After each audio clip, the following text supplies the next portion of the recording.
Dripstone in Minecraft might appear to just be a decorative block, but it's actually incredibly OP, with the ability to create lava, make awesome traps, farm items, and much more. Learn about it all in this Dripstone guide. Now, of course, the first question is, how do you actually find Dripstone? Well, there's a couple different methods. The first one is to go up to a wandering trader and buy it from that trader.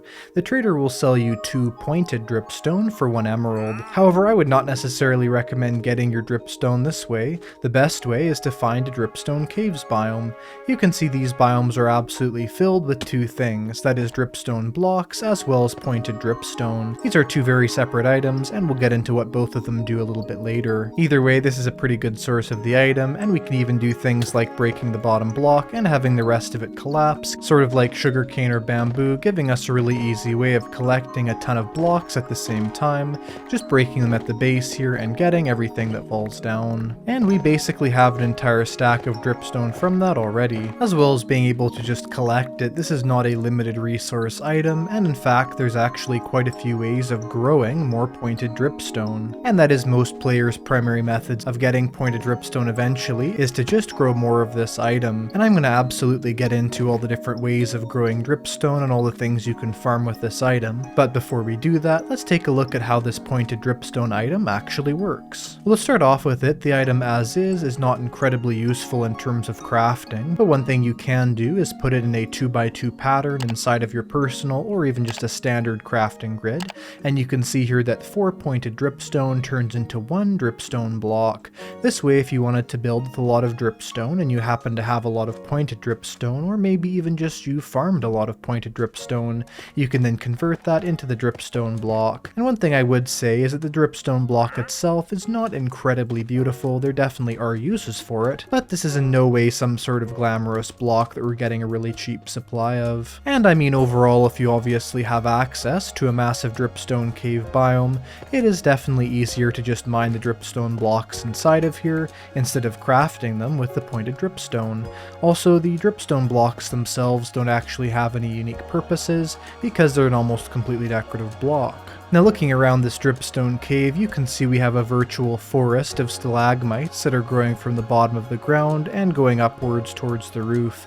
And then even looking upwards on the roof here, there is a very large amount of the stalactites from here hanging down. And so by just looking around here, you can see that Dripstone has a very large variety of customizability. How does this work? Well, if you want to make yourself a stalagmite, that is of course one of these sort of formations that grows from the ground upwards, then simply just right click on any block on the ground. Then placing another block on top of that, you'll notice it gets thicker at the base and even thicker at the point there. And we can basically keep placing these to eventually make ourselves this massive spike. You'll notice at a certain point these central sections start to repeat themselves, and at that point it just becomes a set thickness and stays like that all the way up till the very end of it. And it does work the exact same way if you have pointed Dripstone going from the roof down towards the floor, as you can see it growing just like that. And there is no way of placing Dripstone on the side of a block like this. The best you can do is if you right click on the side, it'll place it on the bottom like that. Also, just be aware, because with the stalactites on the roof here,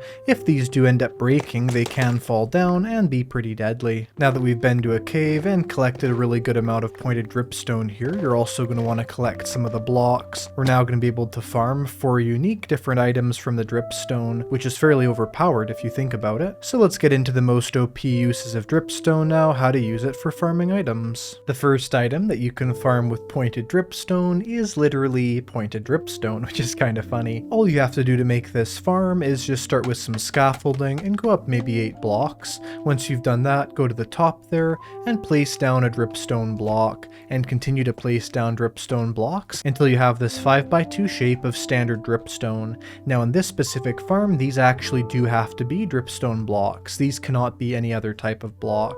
Then around those you want to place glass, technically just needing 14 glass, but of course if you don't have a silk touch pickaxe, you're going to need a bit more. We're now going to go to the bottom of this farm and replace the scaffolding to be in the corner right here.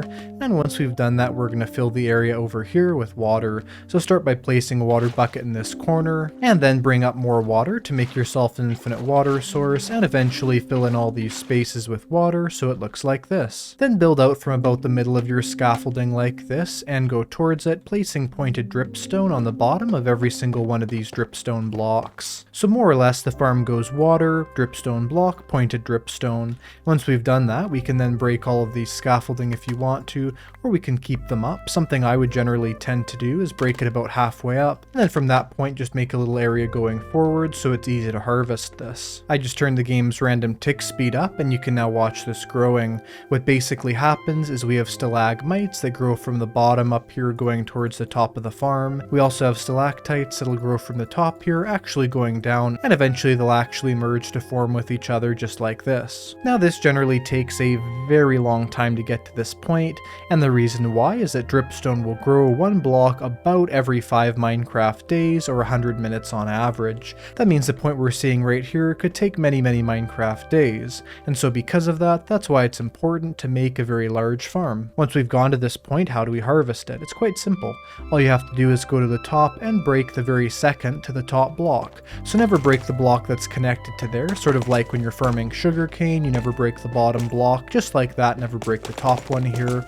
We can go through here breaking all these, it's gonna fall down, and once we get to the bottom, we can also break these blocks, which is of course where the stalagmites are forming, and you can see after breaking all those from this incredibly small little dripstone farm, we already have 30 pointed dripstone. If we were to make this very large, maybe let's say 100 or 200 blocks like this, you could farm yourself stacks and stacks of pointed dripstone with relative ease. Alright, that's the pointed dripstone, and of course by extension dripstone block farm. But let's move on to the next thing you can farm with dripstone, and that is lava. To farm lava with dripstone is also fairly easy. Start by placing down 10 cauldrons in a 2x5 shape. These can actually be in whatever shape you want, but we're going to keep it matching with the other farm.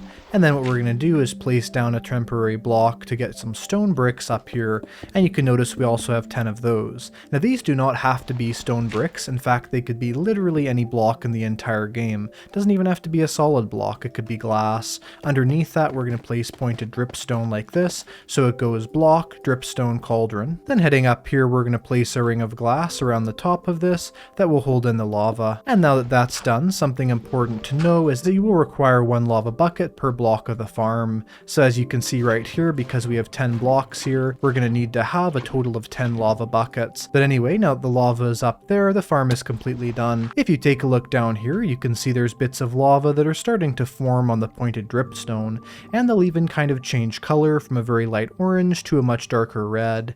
Once that's happened, they're then going to sort of visibly drip into the cauldron here, even sort of sitting down in the bottom of that cauldron for a minute, as you can kind of see. I'm just going to speed this up, but you can see right here this will eventually fill up all the way with lava, and it doesn't even take that long, as the average amount of time it takes a cauldron to fill up with lava is only 20 minutes. And so because of that, you have a fairly quick and the only renewable source of lava in the entire game right here. Why that means that every single 20 minutes we literally have enough lava to make ourselves an entire nether portal, and then of course that lava will regenerate fairly quickly. So that's how you farm lava with pointed dripstone. It's also fairly easy, and of course just be aware you can still burn items by accidentally in those cauldrons. This next use of dripstone is definitely the least useful, but still something good to know, and that is farming water with it. To farm water with dripstone, we're just going to convert this from our lava farm, and so you'll make it the exact same as that, except for one difference. Instead of course having lava above here, we're just going to have water. So once we have 2 water buckets up here, we can just spread that around to make ourselves this 2x5 area of water. And also just to prove it works either way, I'm just going to replace these stone blocks down here with glass blocks. Then if you did end up breaking those, make sure you still have your pointed dripstone underneath, and there's no lava in these cauldrons, and overall that is your water farm done. It goes cauldrons, pointed dripstone, any block, and then water on top. And again, let's speed this up, and we're going to watch this water start to form in the cauldrons. You can notice with these, it's super fun and decorative, because it does it by level. So for instance, the water, instead of just instantly appearing full, is going to slowly fill up all the way. You can even hear those water sounds going pretty quickly, and a ton of different drops that are appearing off of this pointed dripstone. And for the final farming use of pointed dripstone, that is its ability to turn mud into clay. Now if you're wondering how to do this, it's quite simple. We're going to start by making a giant platform out of these oak oak planks. This can be with any solid block, just as with the other recipes. So I'm just going to make an 8x8 square of planks here, which will of course end up using a total of 64 blocks. Once we've got down our layer of blocks, you want to place beneath that 1 pointed dripstone per piece, and I would always suggest collecting the exact right amount of pointed dripstone so that if you miss one, you'll know, as it can be fairly difficult to see if you've missed a spot or not because of the various placements of the pointed dripstone. But because we have a set out amount, you can see right here we're going to have 3 left and have perfectly finished that. Now that we have it set up like this, you want to go to the top of these planks or whatever block you've used and place down a mud block on every single one. We currently have our random tick rate super high, so this is going to turn into clay almost instantly. However, at the normal speed that the game goes at, it's going to take a lot longer for that mud to eventually convert into clay. Still, as you can see here, there are some clay blocks that are appearing, so it definitely is a quick process no matter what you do, and of course you can break these clay blocks to either have them turn into 4 clay balls or craft them back into a clay block. Also, if you're wondering even how to get mud, mud generates very commonly in the mangrove swamp, but you can also get it by right-clicking on a standard block of dirt with a water bottle. And that is actually the final farming use of the pointed dripstone. But let's now look at ways that we can make the pointed dripstone an incredibly deadly weapon. Now you might be wondering, how exactly can dripstone be deadly? Well, it's simple. If a dripstone's stalactites, that means a dripstone that's growing from the roof. If that falls down onto your head, it can give you a massive amount of damage. As you can see right there, we were literally instantly killed with full health from a very slight drop. So obviously, dripstone's deadly properties are actually incredibly overpowered, as you can see. For instance, that dripstone spike there literally got us down to 1 heart of health. So this is an incredibly efficient damage-causing entity. As you can see, it would be perfect for really any use in traps. Alright, so of course the question would be, what is the actual damage that's being caused by falling dripstone spikes? The reason why these are so deadly is that past the first 2 blocks, every single additional block that a pointed dripstone falls, it will add 3 hearts or 6 points of damage to whatever mob or entity it hits. Now, this does unfortunately max out at 20 hearts of damage, but that's obviously still incredibly crazy, also still having the ability to kill you instantly. Although this does mean that you cannot technically have 1 dripstone spike instantly kill a warden. So the question of course is, how could we actually effectively use this to make working traps? Well, there are only 3 ways that we can actually break pointed dripstone. The first one is by an explosion, so let's place down a TNT here, light it, and see what happens to the pointed dripstone that's around it. The TNT explosion of course breaks some of those blocks, and you can see we then do have some falling pointed dripstone that goes beneath it. But this is not a great method for multiple reasons, the first one of course just being the massive amount of damage it causes. The next method we can use to break the pointed dripstone if you want, and this could definitely be good for some redstone activated traps, is we can actually have a piston do the job of breaking this. So if we flick the lever right here, you can see that super effectively was able to destroy that block, and then make those pointed dripstones fall down beneath it. You can actually do the same thing though in a very strange method, which is to place your pointed dripstone on the base of that piston, then to flick the lever on the piston, and even though the block that those pointed dripstones were built on is still there, they are going to fall off and eventually hit the ground like that. The final method for breaking the pointed dripstone, and this one is definitely my favorite, that is using a loyalty trident. As you can see right here, when the trident will hit that block, it's going to destroy just the first pointed dripstone that it touches, so we can have a couple pieces of pointed dripstone fall all the way from the roof down on the ground. This also does work on the stalagmites, but as you can see, it just instantly breaks the blocks above, not giving us that pointed dripstone entity. This is so useful though, because as an example, we could go up here, throw that trident, break a pointed dripstone, and very easily have that pointed dripstone hit us square in the eye. Although it is definitely fun to have pointed dripstone fall on your head as a trap, we can also use the dripstone on the ground as a trap as well. What you may notice is if we jump up and down on top of any pointed dripstone on the ground like this, we are actually going to take damage from it. In fact, if we run and then jump landing on this dripstone right over here, we're going to take 2 whole hearts of damage. This means we can use this as a sort of spike in a trap. Now spikes are something that are in a lot of different RPGs and a lot of video games in general, and so because of that, Minecraft has needed spikes in it basically since day one, but for whatever reason Mojang decided to not actually add spikes, but instead to add the pointed dripstone as sort of a replacement, and so because of this we can use this as spikes at the bottom of a pit. For example right here, let's say we fall down, hit these spikes, we're gonna die. Now you might be wondering why we died from that, and the reason is quite simple. When you land on top of a pointed dripstone that's facing upwards, you're going to be hurt at 2 times the distance you actually fell. What does this mean? Let's say right here we run down and jump onto this block, that would have been a fall of like 3 blocks, but the game is going to calculate it as a drop of 6 blocks. So for an example, if we run and jump a little further onto, let's say, this pointed dripstone here, we're actually going to take 2.5 hearts of damage, because again, the game is doubling the distance that we fell in its calculations.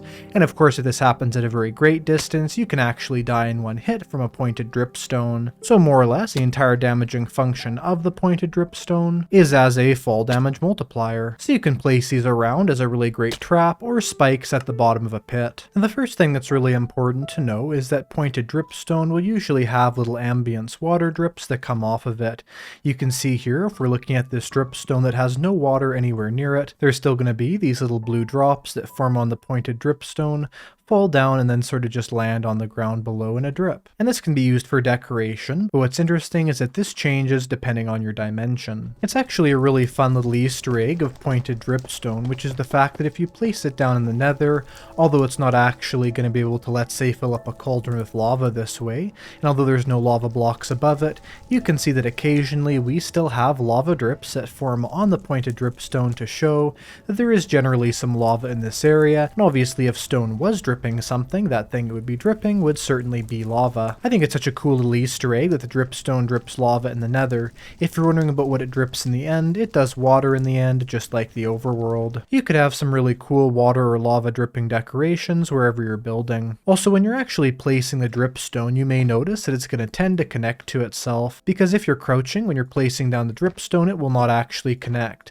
So you can decide whether or not this connects, because if we do crouch, it's going to go like this. If we don't crouch, it's going to turn up into this interesting shape here where it sort of stretches outwards. And you can of course decide if it's going to stretch upwards or downwards depending on where you place these, but you can see all these different blocks are literally the same pattern of pointed dripstone. It just depends on where we placed it from and whether or not we're crouching. So even just seeing this right here is a really good example of how many different ways there are to build with this item. One of my favorite things to build with pointed dripstone is what I like to call a horse elevator. If you want to know how to build these, all you're going to do is place down 4 pointed dripstone on top of each other to make a 4 tall stalagmite, and then basically place those next to each other like this, going 4 blocks of stalagmite, then a standard solid block, 4 blocks, standard 4 like that, all the way up. And what's actually going to happen with this is we can very quickly move from the top to the bottom. Now, you do have to be super careful going down, but thankfully horses do not actually tend to take full damage on dripstone spikes, and so because of that we can have this really fun and incredibly quick way of going a very far distance.